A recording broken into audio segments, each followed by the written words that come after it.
95 match, 65 win, 27 lost, win percentage 70.43। ये सारे records बेकार हो जाते हैं सिर्फ एक वजह से, आईसीसी ट्रॉफी।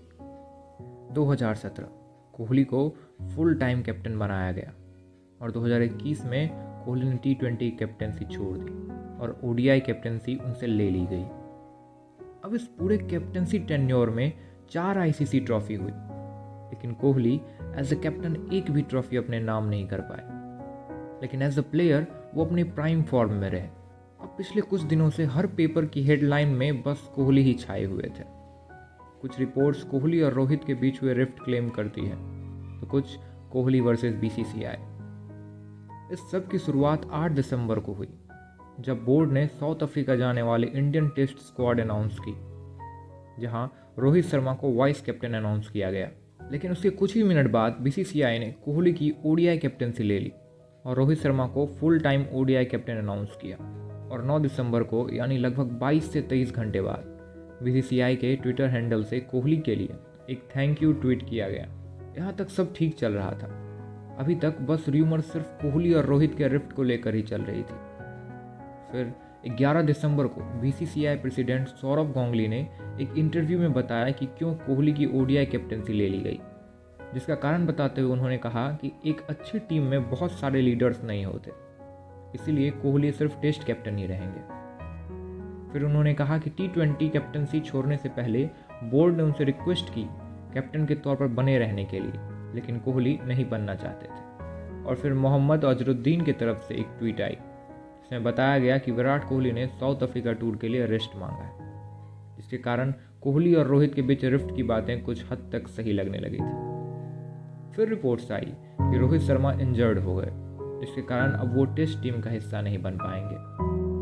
इतने सारे न्यूज़ और रिपोर्ट से ये तो लगभग तय हो गया था कि कोहली और रोहित में कुछ तो ठीक नहीं चल रहा है, क्योंकि दोनों एक दूसरे के साथ खेलना नहीं चाह रहे थे।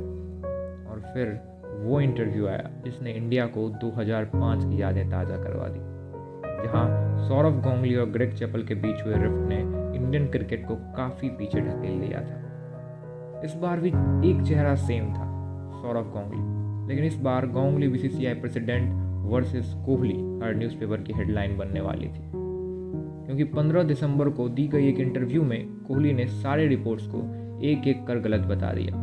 उन्होंने पहले ये क्लियर करते हुए कहा कि उन्हें किसी ने यह नहीं कहा कि आप T20 की कैप्टनसी ना छोड़िए, बल्कि उस बात को काफ़ी अच्छे वे में लिया गया और उनके डिसीजन को एक प्रोग्रेसिव स्टेप बताया गया था। फिर उन्होंने साउथ अफ्रीका टूर पर रेस्ट लेने वाली रिपोर्ट्स को भी गलत बताया और बताया कि वह सिलेक्शन के लिए अवेलेबल है।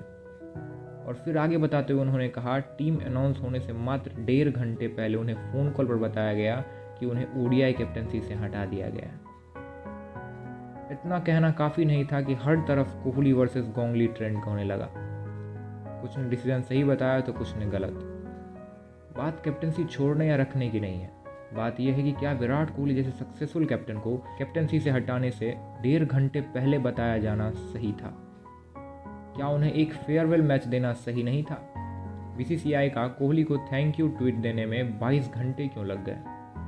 और अगर एक ही टीम में बहुत सारे लीडर्स नहीं हो सकते हैं, तो फिर इंडियन वुमेन्स टीम में ओडीआई कैप्टन मिताली राज और T20 कैप्टन हरमनप्रीत कौर क्यों हैं? इन सभी चर्चों से देर रात तक बाजार गर्म रहा, या शायद कोहली को एक ट्रैप में फंसाया जा रहा था, जिसे कोहली ने इंटरव्यू में सबके सामने रख दिया। अब इन सब चीज़ों से कोहली के परफॉर्मेंस पर कितना असर पड़ेगा वो तो आने वाले टूर में ही पता चल जाएगा, लेकिन इतने महान खिलाड़ी के प्रति बोर्ड का ये रवैया शायद गलत था। आशा करता हूँ आपको मेरी ये वीडियो भी पसंद आई होगी। अगर आप क्रिकेट रिलेटेड स्टोरीज सुनना पसंद करते हैं तो इस चैनल को सब्सक्राइब करना मत भूलना, क्योंकि मैं ऐसी ही वीडियोस लाता रहता हूँ।